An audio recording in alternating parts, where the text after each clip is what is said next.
much. So more than 170 million Americans use TikTok. The question is for how much longer? Unless it's spun off from its Chinese parent company, this platform could have to shut down, as I understand it, as early as January 19th. So what is this really about?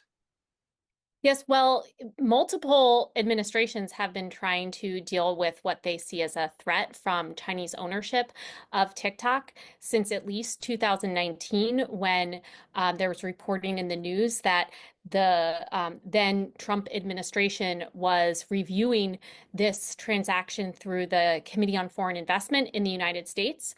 And so this is about concerns regarding a Chinese owner of a social media application that, as you mentioned, hundreds of millions of Americans watch every day, keep on their phone, and therefore expose their data to actors that may be collecting this information on behalf of the Chinese Communist Party.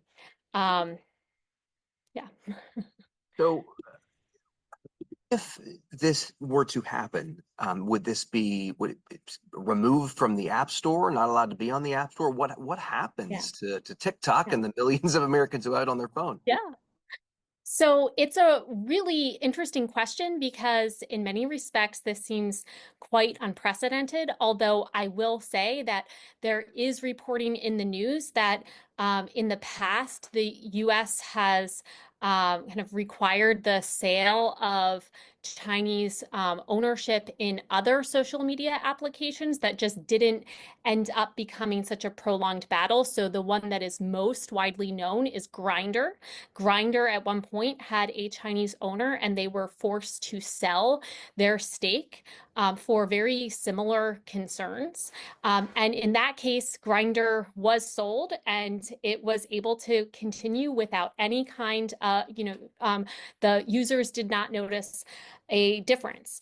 The problem now is that what happens when you require a divestment and the parties say no? They're TikTok and ByteDance, the Chinese owner, are calling the bluff of the at first the American president and now the American Congress by saying, no, you told us that we need to divest and we're not going to.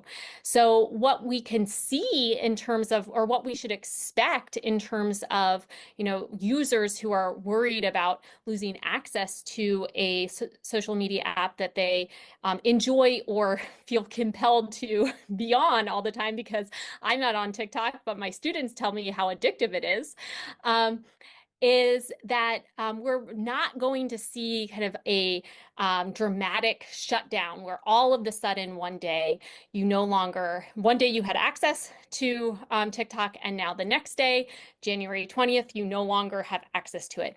Instead, if the Chinese owner, ByteDance, does not divest from TikTok, what will end up happening is that the app stores where you get your apps will not allow people to download new versions of the app. And over time, the quality of TikTok will degrade as people will be unable to kind of update to the most recent version. And then over time, people will sort of drop off of being able to use it as the current version becomes obsolete. Okay. Um, this is a real quandary. It seems like you've got free speech issues, you've got national security issues, and potentially significant economic implications as well.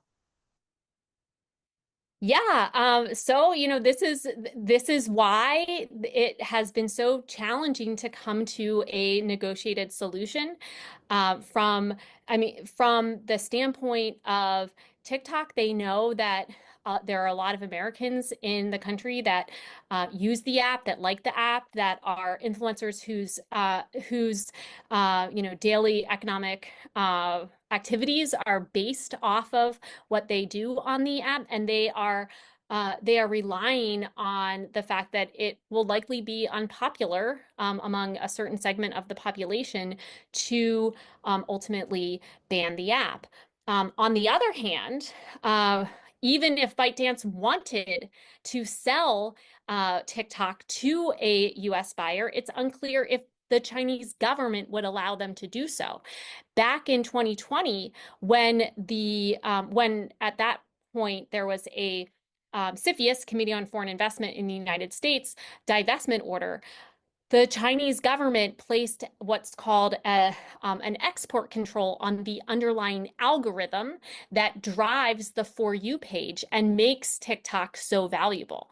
And what that means is that if ByteDance wanted to sell to an American investor or American company, it would first need to receive um, to receive uh, the authorization from the Chinese government in order to be allowed to do so. I doubt that the Chinese government would allow that. And so there you have it, a Wow. stalemate.